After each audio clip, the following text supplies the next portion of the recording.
I'm not kidding you. This is his. That was his sad Oscar acting. That was his sad acting. And he said the whole movie.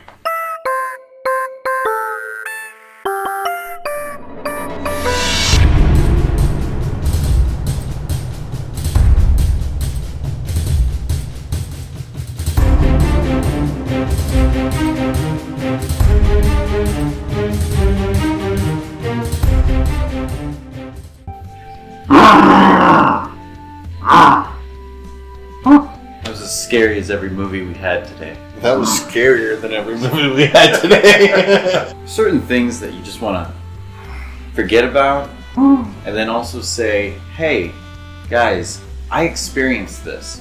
But you don't want to say that about this one, and you don't want to necessarily forget about this because you want to warn people not to have ever seen what we've seen. Battle of the worst. Battle of the worst. Sandwiches and scares. Yeah. Yeah. Frankie says, okay. No scares. Okay. Are you gonna talk like that the whole time? Okay. Is there a true 10th layer of hell? Here's the 9th layer of hell. We started right about here. And would it seem like, okay, so the first movie dropped us into the lowest layer of hell, and then we stayed in a labyrinth of shit, constantly going left and right into even more just different versions of that hell. It wasn't worse. None of them were seemed like super worse, but they were always just equally as bad. You never amounted to anything in your life until she came along! I think he's really I talking know to she's himself. gone! And your DNA superior because you failed to do anything! Okay, what did he just say? What a whole thing right there.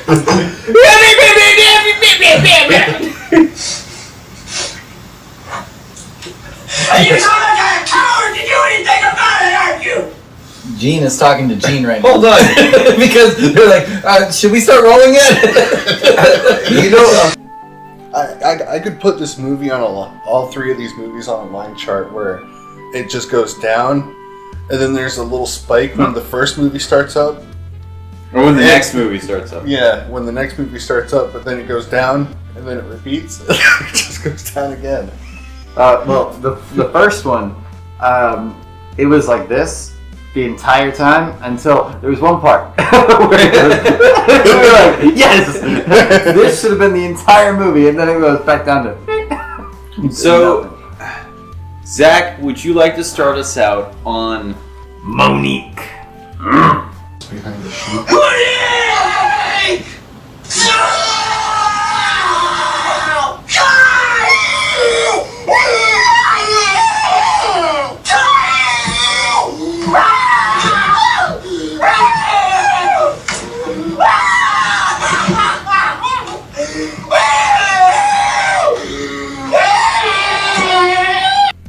Man, this movie. You've seen the movies where it's like one director, one editor. Well, one this guy did everything. This movie, the guy did everything. He was the cameraman. he was like in selfie mode. Like I'm pretty sure he was doing selfie mode the whole movie. Mm-hmm. Just about. The overall plot. It's about an alcoholic writer who is down on his luck. His wife died. His wife dies. He's out of work. He moves into this weird haunted place. Haunted house. He moves into a haunted house to write a book. Which is haunted by An abandoned haunted house. Well, it's not really abandoned. Yeah, the other guy person who owned died it, too. Lance, who used to own it, died. Died, yeah. And so he moves in there to write a book, and Well, I was yawning. I didn't want. So he moves in there to write a book, and it just turns into okay. So some of the items are haunted. Now, keep in mind, it's not some of the items; it's one of the items.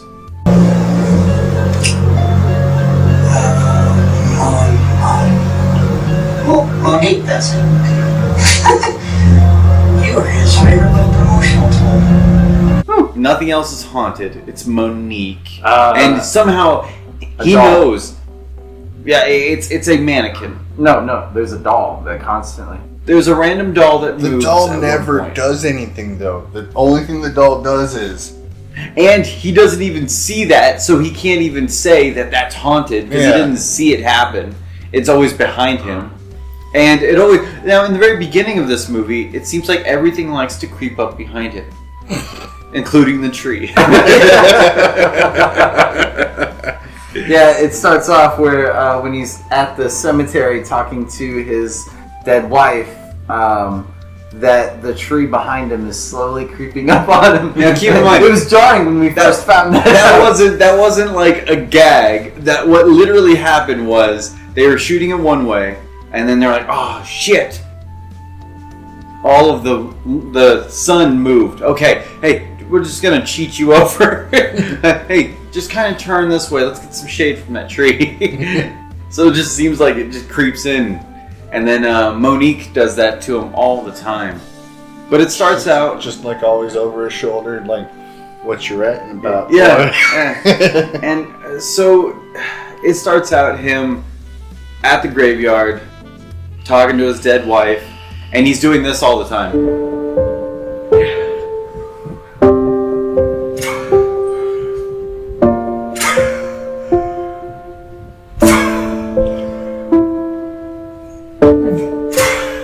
I'm not kidding you. This is his That was his sad... Oscar acting. That was his sad acting. And he said the whole movie. So, and so he does that for about 5-10 minutes, and then he's in front of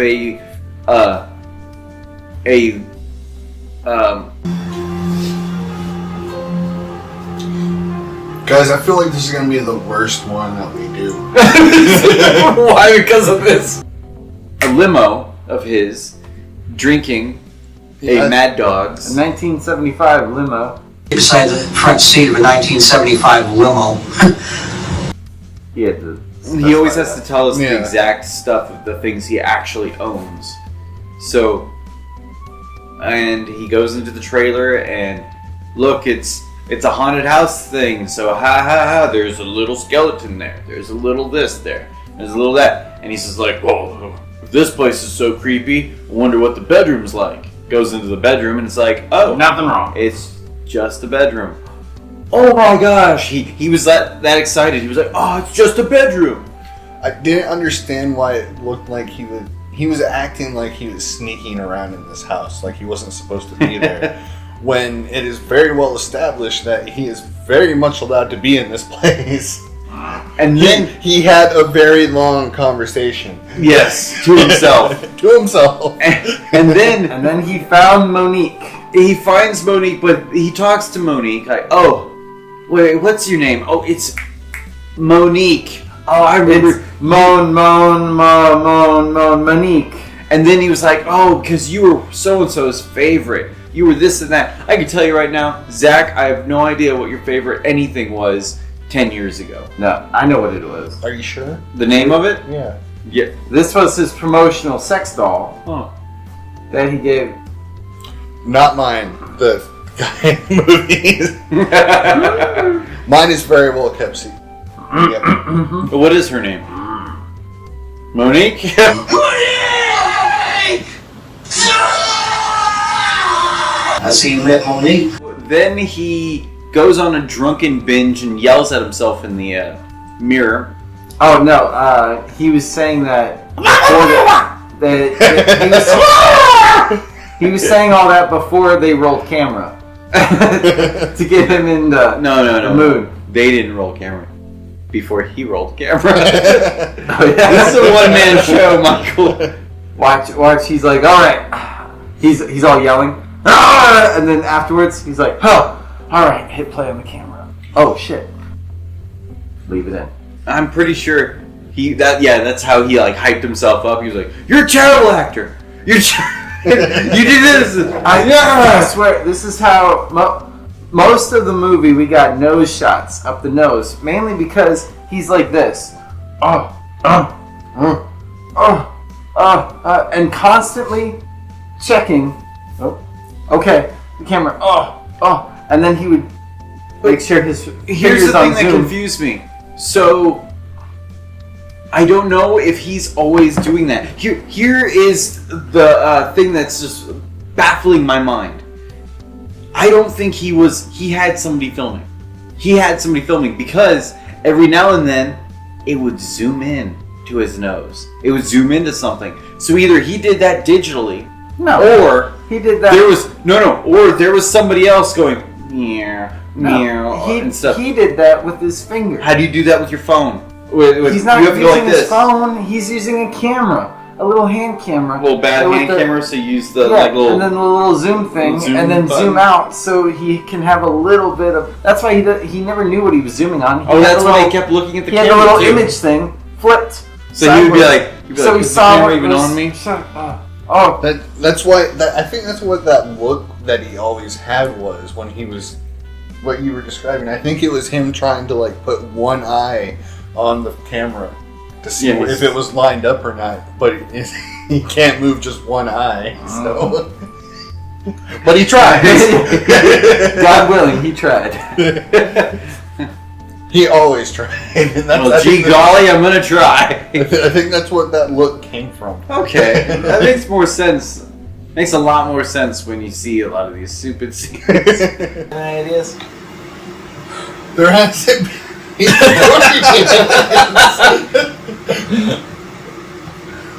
How long have we been watching this?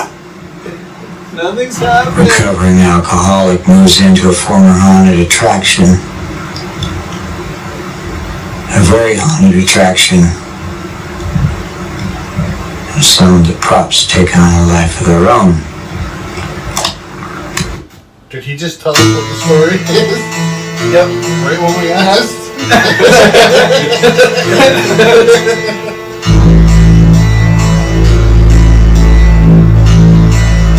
Why does the background look like it's fake? So ultimately, he decides to. He gets a call from his publisher, and We haven't heard from you in a long while. Yeah, and which is it's credited as somebody else who's the voice on the phone, but it sounds exactly like him. Exactly. I'm telling you now, we haven't seen the likes of someone that looks like you for a while, and we would love for you to write us that story that right before your wife passed. Right direction. Can you do that for me, sir? Give me something by tomorrow, anyway? Yeah, I can get you some by tomorrow. It's no problem.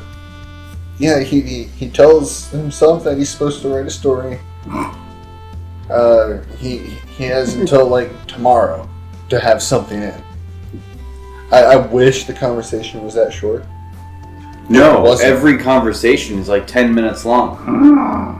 Time to turn over a new leaf. Is that Mountain Dew? Yep. Soft drinks.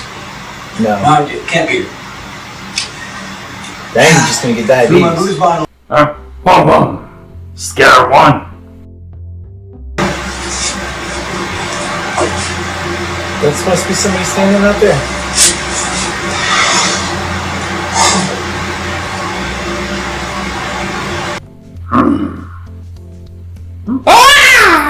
No, it's the one in the window. He did. Oh, What? the first scare in the movie was the little statue mannequin thing that they. Oh, the dressed up. 7 foot mannequin. Yeah, because he was like, shh. I love how he had to. Yeah.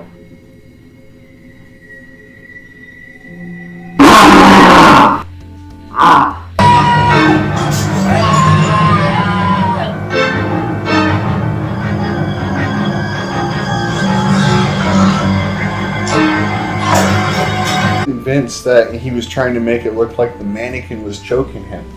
I'm pretty sure he was holding phone out like this. And then No. He was, and then with his other, he was like holding the camera out like this, and then with the other hand, he comes in and he goes, No, I bet you he had like a selfie stick between his legs. Aiming it, so he was like, ah! That's what he did. Monique, during the wee hours of the morning, had wrote his story, pretty much all of his story except for the very end. She's pretty good at creative writing. Let's just say that. Which is the exact same story he's doing, and his publisher is thrilled about it. That skipped like 30 minutes of the movie. Right there. yeah. But then, the greatest thing in the world shows up in this movie that saved us as viewers. The Scarecrow. There's nothing alive. Something's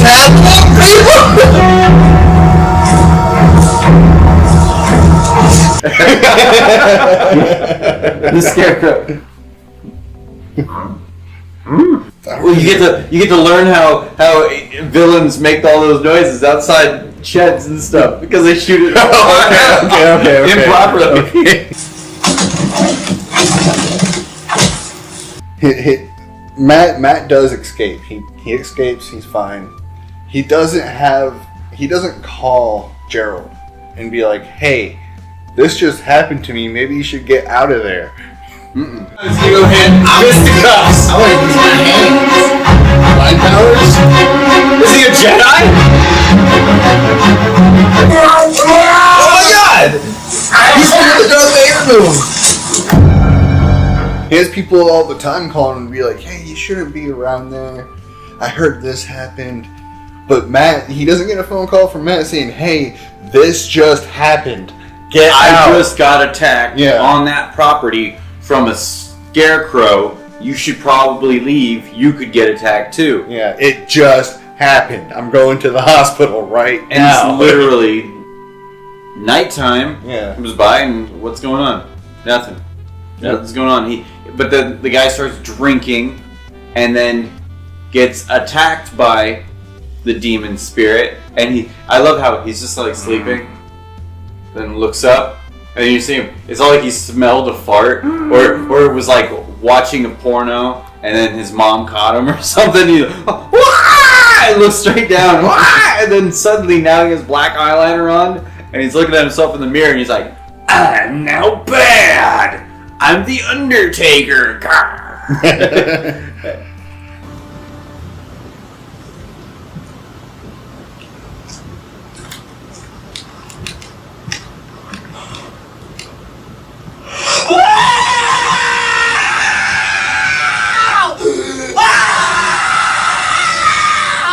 Oh yeah, he did get possessed, didn't he?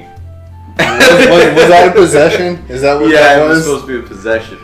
And Monique was protecting him from the Undertaker. I love the fact that he's sitting there, he's always like, "Oh, this guy, Gerald, that I'm inside, he's so strong, he has such a will to live." And it's like, the guy was trying to commit suicide this entire time and crying like a little baby the whole time. He is not that have this will to live. Yeah. That's called terrible writing. Who would have? Good job, Gene.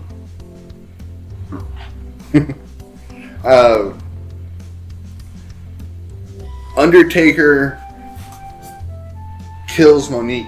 No, Undertaker walks over there, talks to Monique for a good 15 minutes, Okay, and then cuts the head off. I was trying to get to the action. Oh yeah, no, don't worry. Action. Then he goes over there, Action. and he just goes into like the living room and he sits there. And he's like he's gonna watch TV, but then what happens? He's gonna kill himself with a gun, and he's like, "This time it's really gonna happen, Gerald." But then what happens? Gene puts on some women's clothing. Yep. There were two women in this movie. And it showed somebody walking in a dress from like the legs down, knees down. They showed a woman walking in a dress, and you know it was Gene. But the funny thing is because here's the thing, Gene has a very specific body, very specific body. I don't care what clothes he's wearing, you can tell that that's Gene. Mm-hmm. There's no doubt about it. So when you see Gene in a dress or Gene in high heels and a short skirt and some leggings, you can tell it's Gene. And so he walks out and he stares at himself and he's like, oh no, it's Monique! And then he just like he kicks over the table, spills his milk. There's literally milk that spilled. I was really paying attention. I was like, Gene, you just spilled milk all over your room. You know? So he spills milk and he just starts rolling around on the floor and he's screaming and just like doing that kind of thing. I was kind of impressed with his dedication at that point. He actually knocked down that coffee table. He really did. He broke his stuff. But you just kind of, when you know how it was filmed and you know it was all by himself and he was just doing this, it was almost like a self-made vanity project. If there was a neighbor, they're like, there goes Gene again, doing another breakdown. You kind of feel like you watch like a dirty porn. You just like feel dirty. You're like, oh, I feel like I need to take a shower and hide away from people. It did kind of have that chat roulette vibe to it. Like you're just clicking through chat roulette and you saw like 5 penises. You're like, okay, I'm done, guys. I'm done with this movie. That's kind of how watching this movie feels. But ultimately, while he's thrashing around on the ground, he grabs a cross established earlier and puts it to his face, and it burns him. He knocks out. He's fine. It cuts to black. We were excited. And then a phone rings. Oh yeah, I thought it was going to be over. Then a phone rings. Yep. We all thought it was over, and I think it was Michael that was like, nope, that's his phone ringing.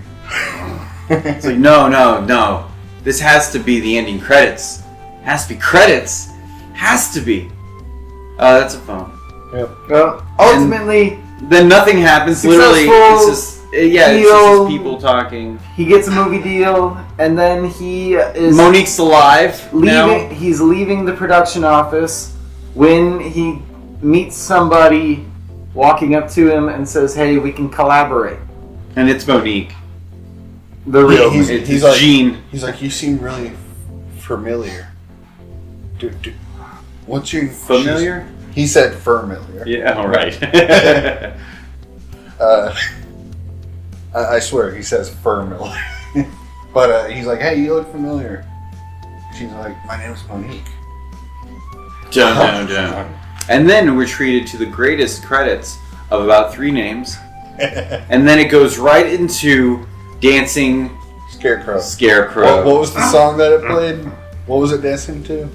Oh, Do you love me? Do you love me? Do you love me? Do you love me? Oh, I love how he kept, because you know it's Gene in there, and he's always doing he's always doing this like blowing the kisses thing, and then you're like, is that your phone? And that was that turning off. That last one is probably the most taxing film we've ever watched in our entire lives. I don't want to talk about it.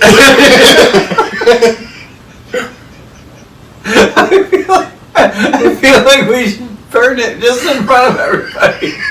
Just burn it and just don't even talk about it. There should be no more proof of this thing existing. So we watched a movie called Monique. We watched a movie called Redacted. No review. Cut it into like small pieces.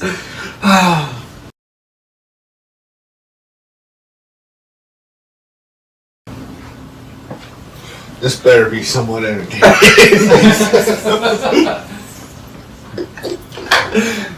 I don't know. This world sucks. Michael, will you tell us about Larry Stanley. Larry Stanley's Gray Agenda. Okay. Can't do it with that on? No. Okay. You're wearing a hat under there. Yeah, to help with the little... It's made for a kid. Okay. Really? It's made for a kid? It's got That's a big head for a kid. Well, I want to see that on a kid. Yeah, I really do. You need to put that on Cole. Me? I just came to talk to you. Bartender! Serve on me.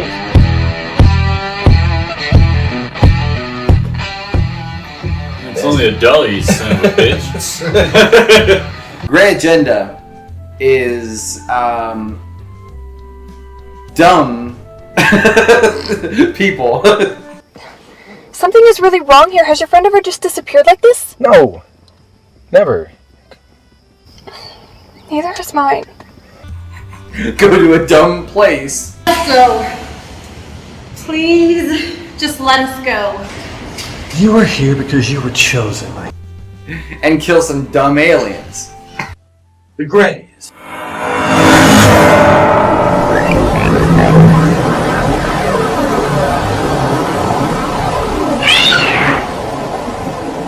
You want to explain what a dumb is? Deep underground military Base. base. There you go. I thought of a P. Dump. but this movie is a dumpster fire. So yeah, it starts off with like 10 minutes of credits and just old footage of various footage of like presidents and stuff talking about aliens. I think the greatest thing is right underneath the actual title. It says, by the way, this is a fictional movie. It's fictional. It tells you about dumbs. Incidents that many reliable, good citizens felt were sufficient to justify some action by our government and not the kind of flippant answer that was given by the World from some other species from another planet. I think that was Reagan. Yeah, that was Reagan. Yeah, that's what I meant. Dumb. Deep underground military base. This is a dumb movie. Yeah, that's pretty dumb. Movie starts. I don't know. That tingled my butthole. I was scared. And there's so many characters. It's a so little many frustrating how many So characters. we have Larry Stanley, Barry Stanley. director, Writer, and Actor. Lead. Wait, Actor. And he is director, writer, director, actor extraordinaire. Yeah, he wants to be the tough lead, and he gets he's really adamant about his $500 he won from this guy playing pool, and it's so frustrating because the guy's like, "Hey, I don't have it." And he goes, "Where's my $500? $500." It reminds me of was it Deuce Bigelow? She goes, like what, $300? And he's like, $15, and he wants his No, it was $10. $10. No, but and Larry Stanley is also one of the greatest at doing the resting fish face. Every single time he's in the background, it's It'll be like a pilgrimage on the Christopher Columbus. Do you think he makes that noise he just made when you did that? yeah, right. That's my stomach. But he's just every character when they are not talking, supposed to be acting, they do not exist. They are like mannequins.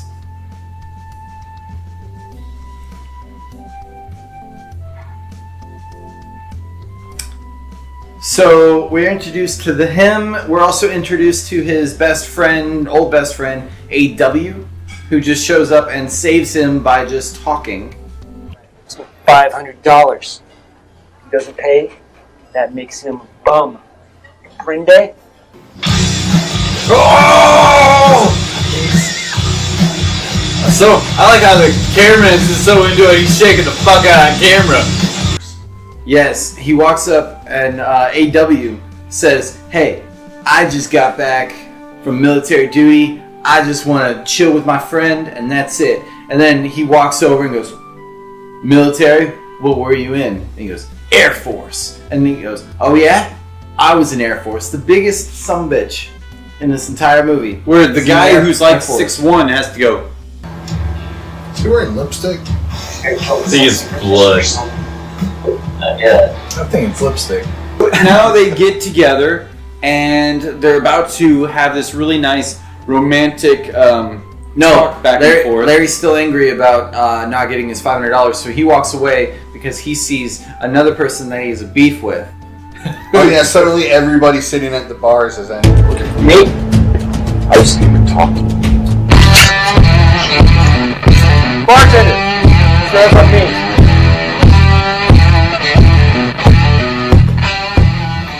It's only $1, you son of a bitch. Gives a dollar. Gives $1. $1. That's it. And then after that, we're introduced to the jock and his nerdy friend who are just obsessed about aliens. The jock is not. Jock wants to go out and he wants women. He can't leave without his friend coming with. If I watch this stupid video, will you please go get ready? You know, maybe you'll actually meet some nice girls. Then we see a video online that's 1.5 minutes, but this thing's like 4 minutes long, and the guy's neck keeps stretching. Society, advanced technology for keeping our existence a secret. His neck is stretching. It really is. We didn't address it, but right behind him was Six Flags. Six Flags over then we find out how he died. You're like, oh, this guy got killed and he got strangled in his own home. And it's like, it's because his head was growing and going into other people's homes. He was like Mr. Fantastic, just stretching over there. They didn't tell you that by strangled, they actually meant he accidentally twisted his head into a pretzel. He goes into somebody's house and he's like a peeping Tom and they're like, oh no, it's looking at my wife or something, you know. And then I think it's a snake. And then while that's happening, I see it like it looks like the remember in Beetlejuice where he's like that giant snake thing and he's like all I see is that guy's face. Beetlejuice going, but he's going, help me, help me. He's like, I don't know how to stop it, help. And so people are jumping on it. Like there's like actually like 12 people that strangled him all across the whole place. They're just strangling in different pieces. Everyone knows what happened in the summer of 1947. Roswell. But what wasn't done... What is the joke? You see people in the back waiting for the joke. It's like an hour-long joke, people. We call it a comedy club because it looks like one, but it's really supposed to be this just a thing where people talk outspoken about aliens and cover-ups and conspiracies. But it looks like a comedy club. Tinfoil Hat Club. Yeah. And then so that lasts for like good. Yeah, we meet 12, another one of our minutes. characters. You don't like games? I love games, but you don't look like Santa Claus. What? These people. There were too many cooks in this kitchen. Yeah, there was. Yeah. There was way. We need to give them some kind of names instead of saying the geeks and this and that. Okay. Wayne's World. Let's say Wayne's World. Those two. Let's just call them that because they are with the Dana Carvey guy. Can we get a swing? Wing. Okay. So Wayne's World, the group, goes over to the bar and meets these 3 girls, and he's like, "Yo, those bitches be fine. I'm gonna go, get my Jimmy wet." He's not talking like this, but at the same time, this is what he's basically saying. So the first thing that he tells the girls is, "Hey, you like games?" And then one girl goes, "I like games, but you don't look like Santa Claus." Yeah, I don't understand that. Yeah. I don't understand that at all. Guys, we need to power through this movie. We are still in the first 15 minutes, and it's a 2-hour long movie. It's the longest movie. Okay. I know how to skip ahead. Have we met all the characters now? No, we haven't. Because there's. I think we need to at least establish. Okay, there's X-File guy and girl. Your friend, Hope Spencer's body, was found outside the hotel last night. And X-File guy is the slowest talker. Oh, the Cuban guy. In the world. Yeah. T-1000 trying to spruce it up right there. Then there's the cop. Okay, I was there. I don't know what's going on. Something's not right. But if anyone's going to take him to the station, it's going to be me. Are we clear? So they get abducted. The Wayne's World friend and the two hussies get abducted. They try to find their friends. Wayne's World Jock and Skinny Girl try to find their friends. I can't believe they aren't doing anything. Gotta try to relax. I have an idea. What is your idea? How do I know your friend isn't some kind of sick killer? He could have chopped up my friend. They can't. Then we get a shot of Larry Stanley walking and it's daylight. Then you have a flashback of how he got there.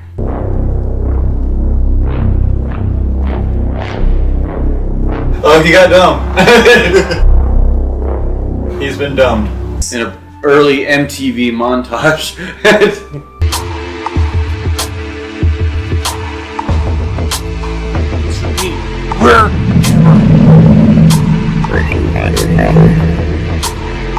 Where we meet the doctor. The doctor, the mad scientist with the stuffed aliens.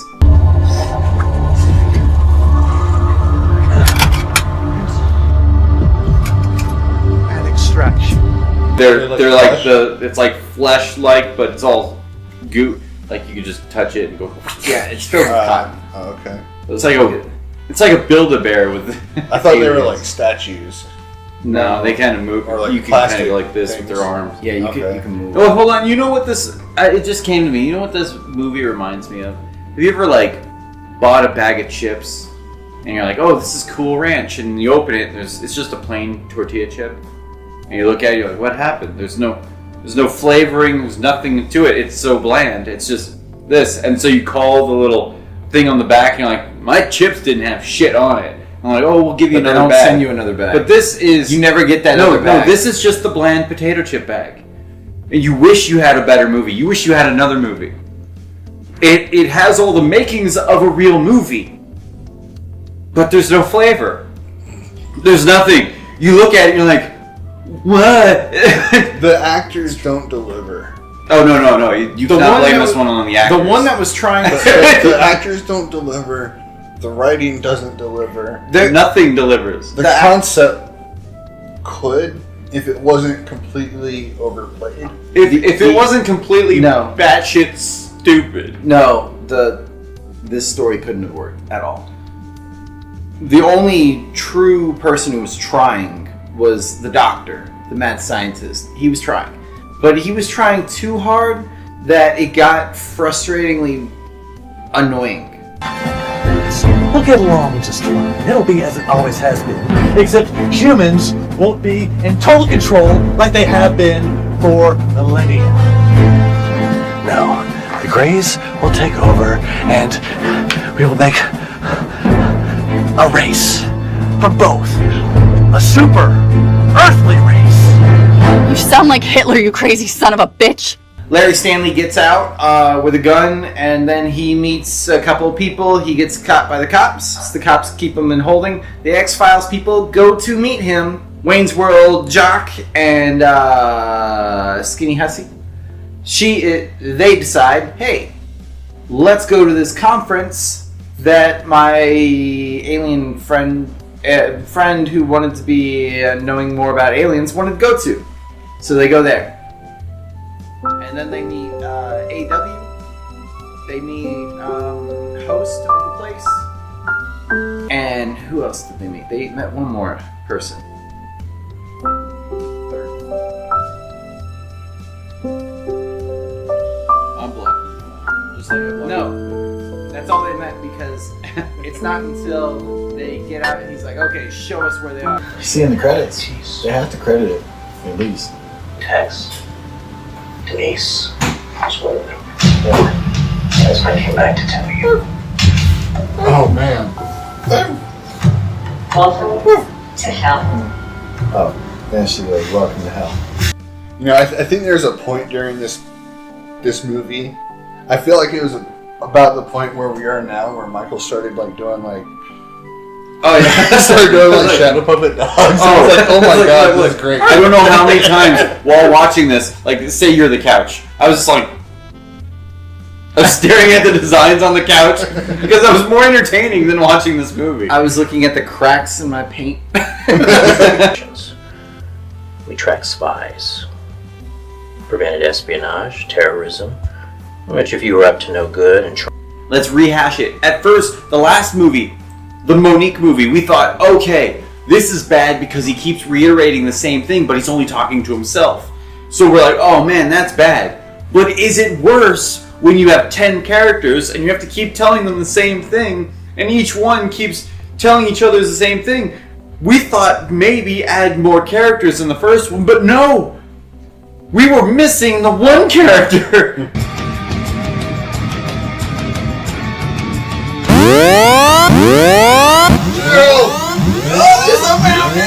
For every 1 minute of action, by the way, that's all the action in the movie, you get a whole movie. 2 hours of movie. For every 1 minute of action in this movie, you get 120 minutes of dialogue. It's a 2 hours and 8-minute movie. I love at the end, it's the same shot of him getting out of the place, and he looks like a bum that just came out of the he was like drinking right next to the lake, and he was like, oh what, and then he's saying this epic thing like, I'm gonna kill them next. Don't worry, I'll be waiting. And it's like, there are any more aliens out there, and he just looks like a fat, overweight, skinny armed guy where he's like, what?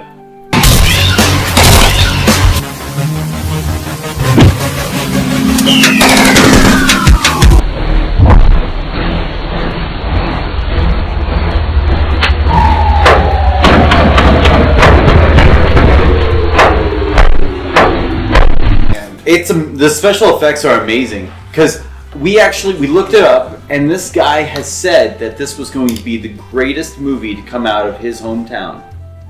Dallas is the place he's living at, Dallas, and all we can tell him is you made a movie because the special effects are MS Paint clip art.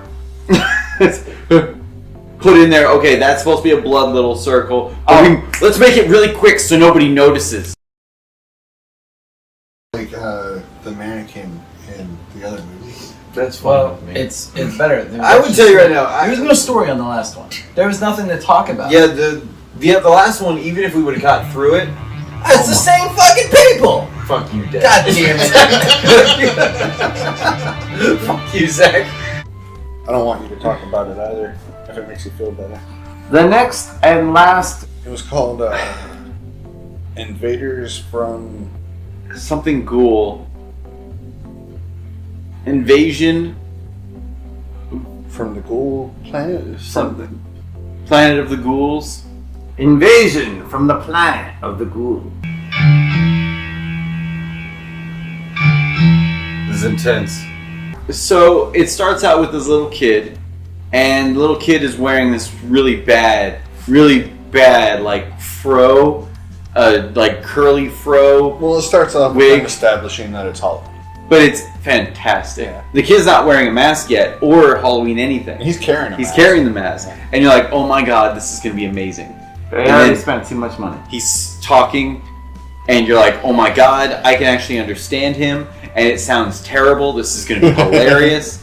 He starts watching a movie. You're like, oh my god, this is going to be hilarious, because you just see random smoke, and it does little flashes, and it just looks so terrible.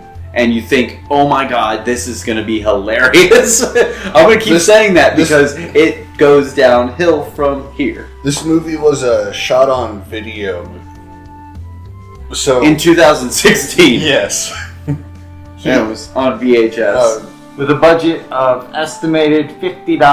Yeah. Which, you know what? I have to give him this. It did look better than Larry Stanley's movie.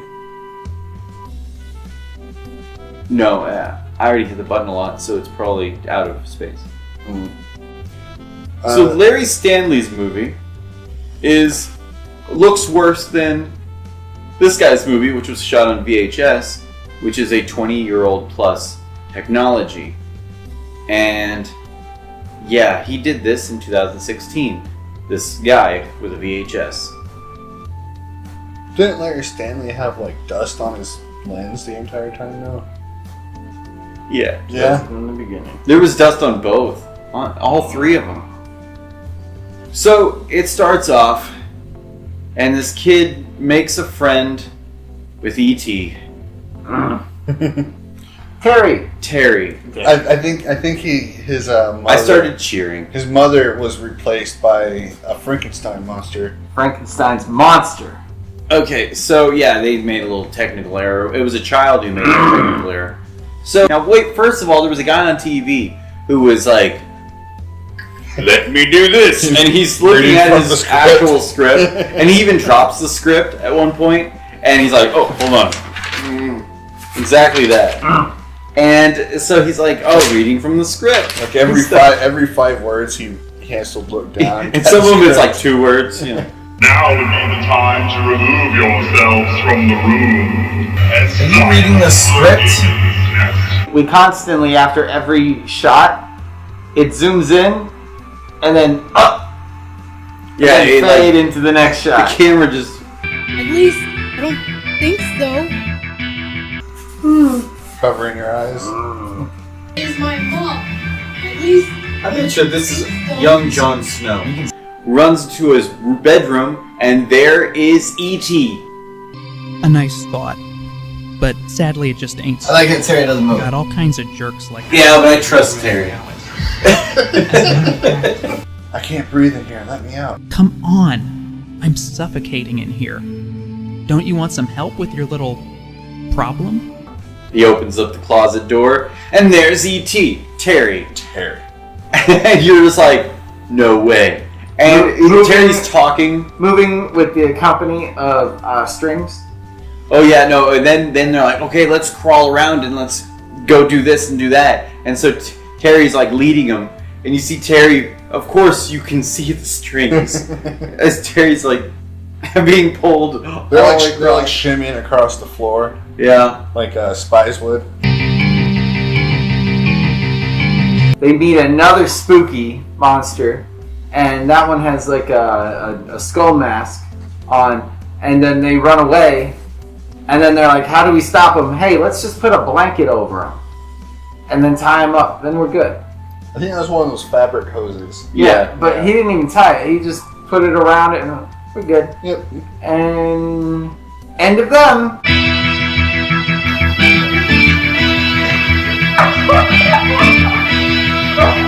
And then suddenly the TV comes back on, and it tells us about more spookies coming. And it was what? It was another Frankenstein monster. And the Wolfman. And the Wolfman. But when they get to, I guess, reality, into the house, it's a Wolfman and Dracula. And then the sad thing is, that's all the interesting stuff. Now it literally just becomes them kind of crawling around and being snuck after, and then he goes into the area and fills up water and kills them.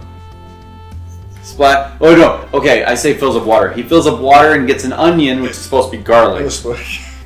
And then garlics aren't this big. And then he goes into his Garlics are this bedroom, big. or no, and then E.T. Terry goes into the kid's bedroom to find a spoon that his father stab. It was a silver spoon that his father gave him for Arbor Day. Yeah, to stab the werewolf, and so both of them go in there. The kid gets the onion water and splashes it on, of course, Dracula, which is supposed. If you make believe that it's garlic, it's gonna happen. So it kills. I wish the Dracula was just like, what's that onion? I hate onions. And then, of course, then Terry. How did you know I was allergic to onions? Then Terry starts just dabbing the spoon into the shin, of it werewolf. was no silver bullet through the heart or anything like No. that. It was just. And then what happens while the kid's sitting there getting fat? Terry crawls on over, puts his crotch into in the back of the kid's head, and then strangles the kid to death. You're like, what? No way, Terry. Oh, it got really tedious. That one was tough to watch. All of them were tough to watch. The hard part about it was the technical part. I mean, I think I could have sat through it with it being so boring and slow. It was the constant zoom and pan, zoom and pan, that it made my eyes hurt. My head just throb, and I just, every time it panned up, I just found my eyes closing. Every single time. I don't know why. Never had that happen. Never. This has probably been the hardest, most painful experience on Battle of the Worst. It was not fun. Yeah. There was no fun whatsoever. There's redeeming qualities for some of them, but I'm gonna have to say I would never watch Grey Agenda again. Because Monique at least had the scarecrow in the middle, and I can see myself falling asleep until that point. And then I can see myself watching that point again. Zach?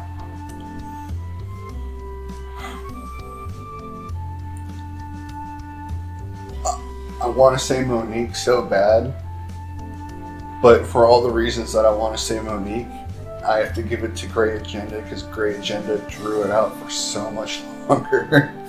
The conversations that just go nowhere.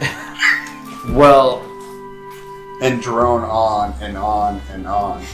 Then Grey Agenda gave us 3 scenes at the end that had no point. You're right. It added like an hour to the movie. Yeah, I think it's unanimous. I would never watch Grey Agenda again. That one is so god-awful. There's nothing redeeming about it. There's no entertainment value at all. Unless you want to talk about the incompetency of it. But each one had entertainment value in something, except for Grey Agenda. Is there a trophy in front of me? Wait. Oh, that was my choice. That was your Yeah. That was my choice. Congratulations. I want to thank Larry Stanley for making this possible. Any special? This is for you. You know, people have no idea. We got through this.